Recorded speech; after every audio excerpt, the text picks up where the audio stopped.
Bidada akazama akiwa uchu mnyama. Amadi naye akashtuka mno. Mtoto wa mfalme alikuwa akiutaka utamu. Hii ni kasheshe. Ulikuwa ni muda wa vijakazi kuyakagua maji kabla ya watoto wa mfalme kuyatumia, na hapa tunamwona binti wa kwanza wa mfalme. Huyu anaitwa Dora, huyu mwingine anaitwa Machi. Watoto hawa wa mfalme wamefika mtoni kwa ajili ya kuogelea. Iko hivi, Adora ana mama yake mzazi na Machi ana mama yake pia. Hii ni kumaanisha kwamba mfalme ana wake wawili. Hapa walinzi walikuwa makini kuhakikisha kwamba watoto wa mfalme hawapati na chochote kibaya. Lakini wakati wakijiandaa kwa ajili ya kuingia mtoni, msituni tayari kulikuwa na wavamizi. Na ukumbuke kwamba Machi na Dora wakati huo walikuwa kivua nguo kwa ajili ya kuingia mtoni. Maana yake ni kwamba walikuwa uchi wa mnyama. Na hapa basi washikaji wakawatamani sana baada ya kuona mabinti wakiwa katika maumbile yao ya asili. Alitangulia kwenye maji alikuwa ni Machi, Adora yeye alikuwa bado hajaingia. Basi hawa waune wakawa wanafanya mpango wa kuweza kuwabaka. Maskini ya Mungu hakuweza kujua kile ambacho kingokuta baadaye. Unapoangalia pembeni, unaona walinzi wanaolinda mtoto wa mfalme. Sura zao hazikuwa zinachekesha hata kidogo, lakini nao pia hawakuwa wanachekesha. Kwa hiyo wakakubaliana kwamba watawazunguka kisha watawakata moto.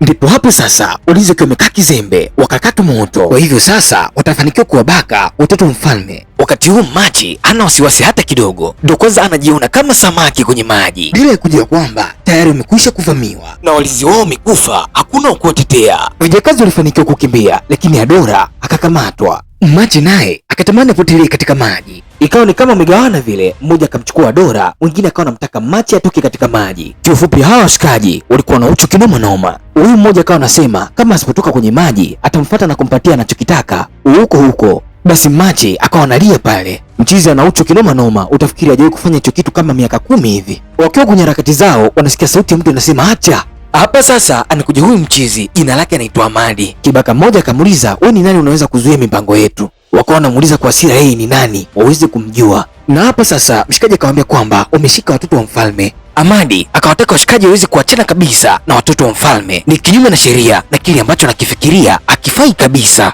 Sasa huyu mmoja akalita kamdomo akawa anataka kumkata panga mshikaji, lakini hakujua kwamba Amadi ndiye shujaa wa kijiji hichi. Nitakukatakata mapanga chali yangu upoteze maisha kabisa. Sasa naomba ujikatae. Amadi yeye hakuwa ametishika na chochote, na hapa akawapa nafasi nyingine, akawataka ondoke, la sivyo atakachowafanya wasije kumlaumu kabisa. Alafu chali yangu unaona kama somo leo, ngoja nikukate wenge. Sasa Amadi hakuwa mtu mzuri kabisa, aliweza kumudu, na hapa akawa na mnyonga, akavuta panga na kisha akamchinja kabisa. Mwingine alipoona mwenzie alichofanyiwa akaamua kujitenga, na hapa mshikaji akafanikiwa kabisa kuwasaidia watoto wa mfalme. Amadi akaona si mbaya kuwasindikiza mpaka katika ngome ya mfalme, lakini wakiwa njiani wasichana wawili wanaonekana, na hapa wanatoa heshima kwa watoto wa mfalme, lakini Machi anawakata jicho baya mno. Amadi anajiongeza akiambia sasa wako salama, wanaweza kabisa kuendelea na safari kufika mpaka katika ngome ya mfalme. Na hapa tunagundua kwamba Machi amekwisha kumpenda Amadi. Hata hivyo Adora anakuwa akimshukuru sana mshikaji kwa kuwa amewasaidia mno. Laiti kama isingekuwa ni yeye, basi sasa wangekuwa wamekwisha kubakwa. Kisha Machi anamuuliza Amadi atakutana lini, kwani anatamani kukutana naye tena. Yaani bidada ameonekana kumpenda sana mshikaji. Huku tunamwona Amaka akiwa anashangaa mno. Mchizi akiwa anajitetea kwa bidada, Adora akamchukua dada yake Machi na kuondoka na kumwacha mshikaji. Na hapa tunaona Amadi akiwasindikiza dada wale kwenda mtoni. Huku mfalme amekwisha kupata taarifa kuhusu Amadi. Machi na Adora wanaelezea namna ambavyo ameweza kuwaokoa, jambo ambalo linifanya mfalme afurahi kinoma noma.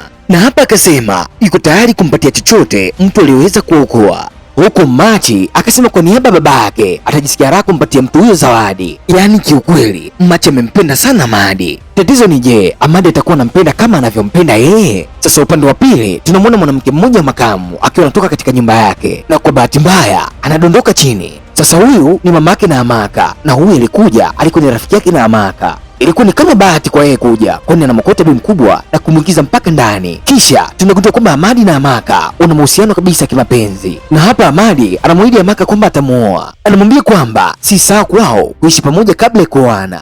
na kwa jinsi inavyoonekana Amadi anampenda sana bidada na bidada anampenda kinoma. Ukiwa unazungumza anatokea rafiki yake Maka, na hapa anamwambia bidada kwamba mama yake amepatwa na tatizo, hivyo bidada anajichenga. Upande wa pili tunamwona Machi akizungumza na Adora, na hapa anamuuliza namna ambavyo hawezi kusahau kabisa kuhusu Amadi. Adora anamshangaa kinoma, inawezekanaje? Kwani anamuuliza labda pengine amekwisha kuanza kumpenda, maana kama ni ushujaa wa Amadi umesikika toka kitambo, Amadi huyo huyo amekwisha kuua wanyama wanaotisha kinoma. Kwa hiyo Machi aseme tu kama amempenda Amadi, maana dalili zote hizi za kuto kumsahau ni kumpenda tu. Na siku inayofuata Machi anafika mpaka nyumbani kwa Amadi, na hapa akaanza kumuita, lakini kwa muda hakuna alikuwa akiitikia, hivyo anamtuma kijakazi wake kuzunguka nyuma ya nyumba. Kijakazi anarudi akimwambia hakuna mtu kabisa. Hii inamkwaza sana Princess Machi, hivyo bidada anaamua kujitenga, lakini ukiwa njiani bidada anafanikiwa kabisa kumwona Amadi akiwa na Maka. Kwa mara ya kwanza anagundua kwamba Amadi yuko na mahusiano na tena yuko na mtu ambaye anampenda kinoma noma. Tatizo ni je, anaweza kuvumilia kumwona mtu anayempenda akiwa na mahusiano?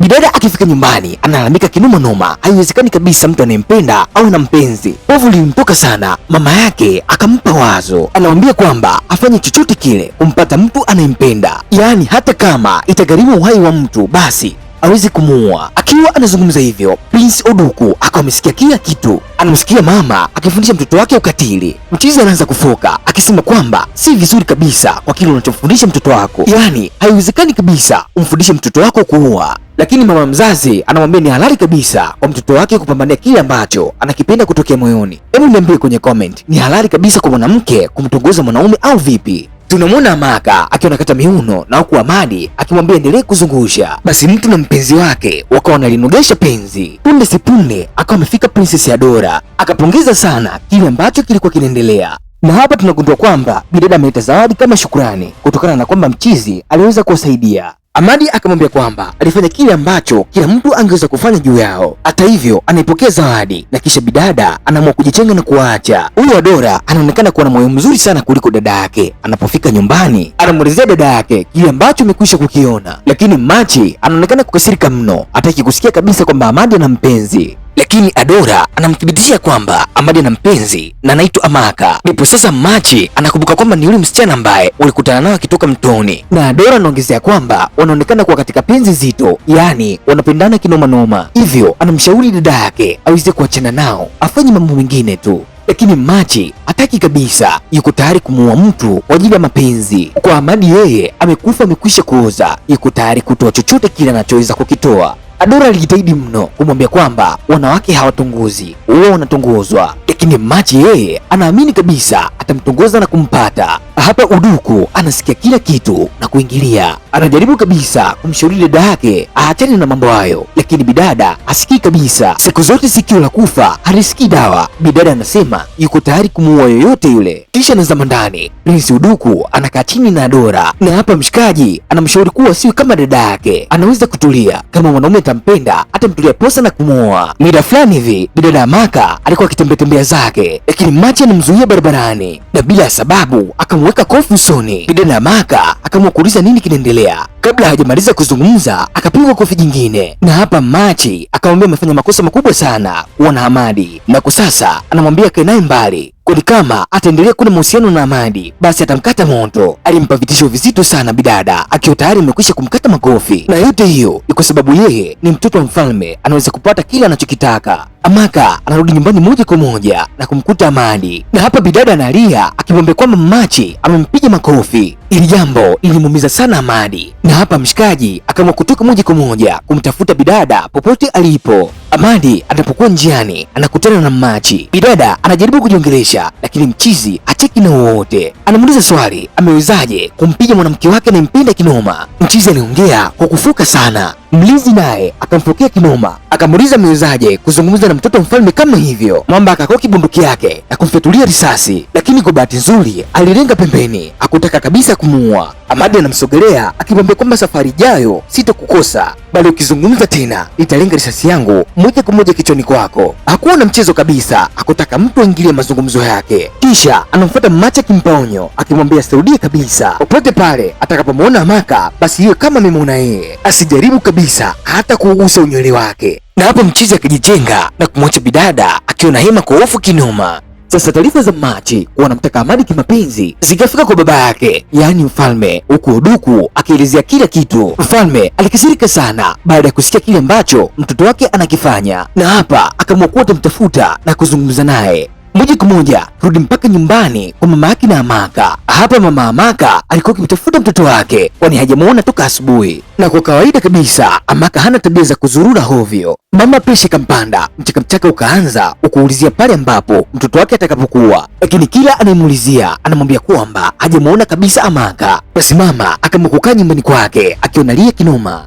mpaka wakati ambapo alikuja Ahmadi na kumwambia kwamba hamuoni mtoto wake. Akalia sana akisema anaogopa pengine miungu itakuwa imemchukua. Si kawaida kabisa kwa Amaka kuondoka nyumbani bila kutoa taarifa, na hapa Ahmadi akaamua kutoka kwenda kumtafuta Amaka. Hata marafiki zake walikuwa wakimtafuta pia bila ya mafanikio. Ahmadi akatimba mpaka kwa mganga huyu anaitwa Omweze, na baada ya mganga kupiga ramli akamwambia kuwa hamuoni kabisa, amuoni katika ardhi ya walio hai, lakini anamuona katika ardhi ya watu ambao wamekwisha kufa. Hapa Ahmadi akistuka sana, hakuamini kabisa kwamba mpenzi wake atakuwa amekwisha kukata moto. Lazima ikawa amempanda mno mpaka mganga akawa anamtuliza kidogo, lakini mchizi akajitenga, akawa na huzuni kinoma. Akiwa ametulia zake, Machi akaja akimwambia kwamba aliyekufa amekufa, kwa hiyo kama inawezekana aweze kumpatia nafasi waweze kuendelea na maisha mengine. Kiufupi bidada bado anaendelea kumwonyesha mshikaji mapenzi yake, lakini kwa sasa Ahmadi alikuwa na maumivu ya moyo, hivyo sauti ya bidada isingeweza kupenya mpaka moyoni mwake, na hapa akamfukuza akimtaka arudi alikotoka. Ama kweli Ahmadi alikuwa na mapenzi ya dhati sana kwa Amaka, na hapa bidada akajitenga, lakini akiwa njiani akapata wazo. Litakuwa ni wazo zuri au baya? Hebu ngoja tuone. Kwa hiyo bidada akarudi moja kwa moja mpaka nyumbani kwa Ahmadi. Wakati Ahmadi akiwa anaendelea na shughuli zake ndani kwake, ghafla bidada akaingia kiwa utupu kabisa, yani uchi wa mnyama. Ahmadi akaogopa kinuma noma baada ya kumuona Princess akiwa uchi kabisa. Nikuulize kitu, je, wewe unaweza kufanya hivi kwa ajili ya mtu ambaye unampenda? Hapa sasa Princess Machi akaanza kumtongoza mshikaji, na kitu kikubwa zaidi anahitaji kulala naye. Lakini kama ingekuwa ni bongo, kuna watu wangekwisha kumrukia bidada Machi, lakini Ahmadi alikuwa kiogopa sana kana kwamba hajawahi kumuona mwanamke akiwa uchi. Na hapa bidada akamshawishi akimwambia kwamba lazima awe na mwanamke, hawezi kuwa na majonzi ili hali yeye yupo kwa ajili yake. Basi mshikaji ikawa ni kama ameshawishika vile, akamtazama kidogo usoni, huku bidada akaendelea kumchombeza mshikaji. Alo, Machi alikuwa na ujasiri kinoma licha ya maneno matamu ya bidada na huku akiwa uchi, lakini mshikaji alikataa katu, na hapa akaamua maamuzi magumu, akaamua kumwacha bidada akiwa chumbani kwake. Ndipo hapo Machi akagundua kwamba Ahmadi ana mapenzi ya dhati na si mwanaume wa kawaida kabisa. Dada hadi kuvua nguo umevua umekataliwa. Basi hasira ikampanda sana Machi. Hapa kidogo ngoja nimshushe vyo kabisa Ahmadi, kwani baada ya kuona uchi wa Machi alitoka moja kwa moja kwenda kumuuliza Adora, na Adora sasa akajisikia vibaya mno kutokana na kile ambacho amekifanya dada yake, huku mshikaji akisema yeye ndio alitakiwa kumtongoza wala sio yeye kuweza kumtongoza yeye. Kiufupi ilikuwa ni fezea mno kwa bidada, na baada ya muda tunamwona Ahmadi akiwa na urafiki wa karibu kabisa na bidada Adora. Wakati kurudi nyumbani wakawa wanarudi kwa pamoja, huku bidada akimshikilia mkono mshikaji, na kwa bahati mbaya nyuma yao alikuwa Machi, akaona kila kitu, na hapa bidada akamchukia mdogo wake baada ya kumwona akiwa na furaha na mtu ambaye hana furaha naye kabisa. Kama kawaida yake anapokuwa nyumbani anafuka mno, kisha anasema hawezi kumwacha kabisa Adora, akaona mtu anayempenda, kwa hiyo lazima atafanya jambo kwa ajili yake. Baadaye kidogo tunamwona Machi akimpatia kijakazi wake sumu, na hapa anamtaka kumwekea bidada katika chakula chake, yaani kifupi anataka kumwangamiza Adora kabisa. Alo. Basi moja kwa moja kijakazi wake anafika mpaka nyumbani kwa Adora baada ya kuchungulia na kugundua hakuna mtu anaweka sumu katika chakula ambacho kilikuwa nje, na lengo kuu ni kumkata moto Adora. Lakini bidada hakuwa na mpango wa kula kile chakula kabisa, na kumbe alikipika chakula hichi mahususi kabisa kwa ajili ya Ahmadi. Moja kwa moja bidada Adora anakipeleka chakula mpaka kwa Ahmadi. Ahmadi anapofungua anakuta ni mzigo wa ugali ni nyama ya kuku. Mchizi anakipenda sana chakula hichi kama mimi ambavyo napenda chapati. Basi hapa mchizi akaanza kula na kulamba vidole, na kisha akamtaka bidada aweze kushirikiana naye, lakini bidada hakutaka kabisa kula, na hapa alisema kwamba alikipika vizuri kwa ajili yake, lakini Ahmadi alipendelea kula, sumu ikafanya kazi, na hapa maumivu yakawa yanamtesa. Bidada akampatia maji ili kuweza kumnusuru, lakini wapi. Na baada ya muda mfupi Ahmadi anadondoka chini, kisha mchizi anakata moto, na hapa bidada anaita watu kwa ajili ya msaada ili waweze kumsaidia, na wanakuwa wamechelewa kwani wanamkuta mshikaji amekwisha kukata moto. Na muda mfupi anafika Princess Machi, na hapa Adora akaanza kuelezea kila kitu. lakini maskini ya Mungu hakuna aliyeweza kumwelewa, na kila mmoja akajua kwamba bidada ameweza kumuoa mshikaji. Ndipo hapa sasa Machi akatoa amri kwamba bidada aweze kukamatwa, kwani bidada anahusika kabisa kumwangamiza Madi. Anamsingizia kwamba amemuua Madi kwa kuwa alimchagua yeye juu yake. Maskini ya Mungu Adora akakamatwa na walinzi kwa ajili ya kuhukumiwa, na kila mmoja akambuliza kwa kuwa wamempoteza shujaa. Basi moja kwa moja Adora anapelekwa mpaka katika ngome ya mfalme, huku Machi akiwa juu kinoma. Na hapa wazee wanamshauri mfalme, unamuuliza mfalme kama ni kweli Adora ameweza kumuua shujaa wa kijiji chao. Ukiwa hapa Malkia Mara anakuja na kupiga magoti mbele ya mfalme, na hapa Malkia anaongea na mfalme akimwomba kabisa asiwezi kutoa amri ya kumweza kumuua Adora. Malkia Mara anasema kwamba mtoto wake aweze kuua mtu kabisa, kwa jinsi anavyomjua na alivyomlea awezi kabisa kuua yoyote yule. Malkia aliomba sana, lakini wazee walisema kwamba ni lazima auawe, wakimaanisha kwamba aliyeua ni lazima aweze kuuawa, na sheria haijawahi kupingwa hata siku moja. Ikawa ni kwamba mfalme ndo anasubiriwa aweze kutoa maamuzi ya mwisho. Maskini ya Mungu Malkia alilia mno, lakini mfalme akasema kwamba hawezi kabisa kuipindisha sheria, hivyo aliua ni lazima uawe. Mfalme hakujali kabisa kwamba Adora ni mtoto wake wa kumzaa, na baada ya Malkia kusikia hivyo akakata moto. Hakuweza kabisa kusikia kwamba mfalme atamuua mtoto wake wa kumzaa. Kwa hiyo katika ufalme huu tayari watu wawili wamekwisha kukata moto. Baadaye kidogo Oduku anamfuata baba yake akimwomba asitoe amri ya kuweza kumuua Adora, kwani tayari kwa sasa Amara amekwisha kufa. Anachokitaka kwa sasa Adora aweze kuachiwa huru. Mchizi akapiga mpaka magoti chini akimwomba mfalme aweze kumwachia Adora, asikubali kabisa aweze kuuawa. Ukweli bwana, mfalme akamuliwa kabisa mtoto wake, akafuata ulinzi wawili, mmoja anaitwa Kidi na mwingine anaitwa Uzo, na hapa akawataka wamchukue mtoto wake na kumpeleka nje ya ufalme wake. Hii itakuwa kama adhabu kwake asimuone tena katika ardhi yake. Akidi na Uzo wakiwa njiani wanakutana na Malkia, na hapa tunagundua siri nzito mno. Kumbe huyu mama huwa anawatumia hawa walinzi kuweza kabisa kupoteza watu katika ufalme huu, na hapa tunagundua kwamba Malkia aliweza kutoa amri kwamba Amaka auawe. Wanachokitaka ni kwamba Adora aweze kuuawa kabisa. Iko hivi, kuna msitu mmoja ambao unatisha kinoma, na mtu akifanya makosa makubwa ya jinai upelekwa huko na harudi kamwe. Hivyo Malkia aliwataka washikaji wamchukue Adora na kumpeleka katika msitu huo unaotisha, huku Malkia akimwahidi dongi nono. Nadhani unamkumbuka kabisa huyu kijakazi ambaye aliweka sumu katika chakula ambacho alikula Amadi na akakata moto. Pengine alizani Machi itakuwa mtu mzuri kwake. Kilichomponza kilikuwa ni tamaa, akifikiri kwamba atapewa malipo. Badala yake anakutana na kifo. Upande wa Adora washikaji wamempeleka mpaka katika msitu ambao unatisha. Maskini ya Mungu Adora yeye alifikiri kwamba atapelekwa nje ya ufalme wa baba yake, lakini kumbe walinzi wamelipwa kwa ajili ya kuweza kumteketeza, na hapo wakamtaka aweze kuingia katika msitu huo unaotisha. Bidada angeweza kubisha kabisa, lakini washikaji wangeweza kumkata moto, kwani tayari umekwisha kulipwa na Malkia. Alipotaka kuendelea kuzungumza, washikaji wakavuta mapanga na bidada akalazimika kuingia katika msitu huo ambao hakuna mtu aliwahi kurudi. Ilikuwa ni furaha sana kwa Akidi pamoja na Uzo. Sasa huku bidada akawa anaogopa mno, akifikiri kwamba atakatwa moto, akawa tayari amekwisha kujiandaa kwa ajili ya kifo chake. Sasa upande wa Akidi pamoja na Uzo walipokuwa wakirudi katika ngome ya mfalme, ghafla njiani anga likabadilika, radi zinapiga kila mahali, ikawabidi washikaji waweze kukimbia, maana hapa sasa ilikuwa ni kasheshe. Upande wa msituni Adora anakutana na kiumbe cha ajabu mno, na kisha hatujui kitu ambacho kilimkuta. Sasa mganga wa ufalme ameweza kuona kila kitu ambacho kimetokea, na hapa mshikaji akawa anasema kwamba lazima aweze kumtembelea mfalme. Mganga anamwambia kwamba kuna makosa yamefanyika, kuna mtu amehukumiwa, lakini ni kinyume kabisa na haki na sheria. Kwa hiyo mizimu imekasirika mno. Katikati ya msitu, wakati wa usiku kabisa, tunamuona Adora akiwa amelala chini, na kuna kibibi kikongwe kabisa kikiwa kinafanya miujiza. Radi zinagonga kila mahali. Si mnaijua Nigeria, lakini mwanamke huyu anaonekana kwamba kitu fulani mikononi mwake. Tunaiona nguvu ya ajabu, nguvu ambayo anaiweka katika mwili wa Adora. Hii ni kumaanisha kwamba mizimu inampatia nguvu Adora. Kisha tunamwona Adora akizinduka. Mwanamke yule anazungumza akisema kwamba mizimu ya msitu imemsamehe kabisa kwa kuwa hana hatia hata kidogo. Badala ya kufa, bidada atabadilika kuwa mdomo wa haki, yaani kupitia yeye haki itatendeka kabisa. Kisha tunamwona mtu ambaye anafanana na Amadi Na hapa mtu huyu alikuwa akimtazama mshikaji ambaye anafanana na Ahmadi pia. Huyu mchizi anaitwa Rama na Ahmadi ni pacha yake. Ahmadi anapogeuka, mchizi anaona kitu cha kushtua, kwani Ahmadi alikuwa akitokwa damu mdomoni. Rama anaanza kupiga kelele baada ya kumwona pacha yake akiwa katika hali mbaya, na hapa tunagundua kwamba Rama alikuwa katika njozi, na kisha mshikaji anapata wasiwasi kabisa kuhusu ndugu yake. Sasa upande wa pili, mganga anamfukuza Malkia mkubwa, kwani Malkia alikuwa akimtaka mshikaji aweze kusema uongo kwamba mtoto wake hahusiki kabisa na kifo cha Ahmadi, na hii yote ni baada ya kugundua kwamba Umweze amejua kila kitu ambacho Malkia amekuwa akifanya kwa hila. Kwa hiyo mganga akamfukuza kabisa katika kilinge chake, na hapa Malkia hakuwa na budi zaidi ya kujichenga. Mganga akabaki akisema kwamba haki ni lazima itendeke. Upande wa Rama tunamuona akiwa na babu yake, na hapa babu anamwambia kwamba alikwisha kufukuzwa katika ufalme ule, awe makini atapokwenda huko kumtazama ndugu yake, kwani watu wale ni wabaya mno, unaweza kumkata moto. Na hapa Rama anamwahidi babu yake kwamba atakwenda kwa uangalifu, ataingia katika ufalme na atamwangalia ndugu yake na kisha atarudi kwa uangalifu.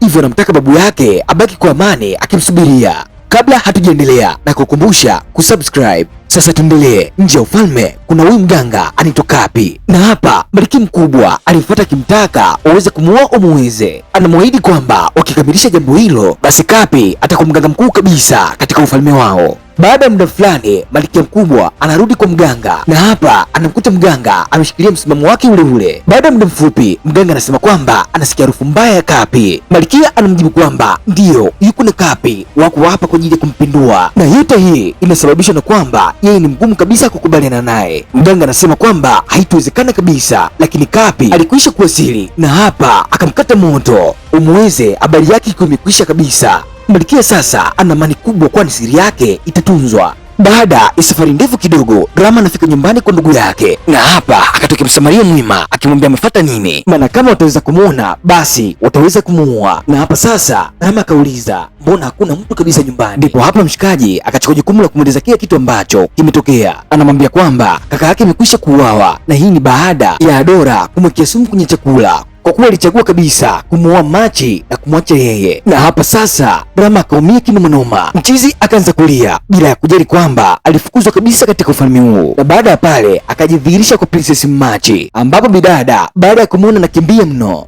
Na hapa mshikaji anasema kwamba usimkimbie kwa kuwa umemuua ndugu yake, kwa hivyo yuko hapa kwa ajili ya kulipiza kisasi cha pacha wake. Katika ngome ya mfalme hapa anafika Kapi, na mfalme baada ya kumuona tu anamfokea kimuliza amefuata nini katika ufalme wake, kwani alikwisha kumfukuza kabisa. Na hapa Kapi anasema kwamba yupo hapa kufuta makosa ya Umweze, kwani Umweze amekuwa akiudanganya mno, akisema kwamba mizimu imeleta ukame kwa kuwa hawatendi haki. Na hapa basi mfalme hakuwa anaelewa chochote. Malkia mkubwa alikuwa akimtetea mshikaji Kapi, lakini bado mfalme hakumwamini hata kidogo, kwa hiyo bado akaona leta kipingamizi. Ikumbuke kwamba mfalme kwa sasa hajui kabisa kwamba mganga wake amekatwa moto, na nyuma ya mfalme alikuwa uduku. Huyu ni mtoto wake wa kwanza. Mara nyingi kile ambacho anamwambia mfalme huwa anafanya, na hapa mshikaji akamshauri mfalme aweze kukubali ombi la Kapi, na mfalme anakubali kutokana na kile ambacho mtoto wake anamwambia.